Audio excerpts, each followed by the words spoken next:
गणनायकाय गणदैवताय गणाध्यक्षाय धीमहि गुणशरीराय गुणमण्डिताय गुणेशानाय धीमहि गुणातीताय गुणाधीशाय गुणप्रविष्टाय धीमहि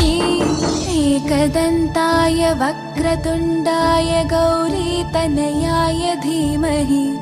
गजेशानाय भार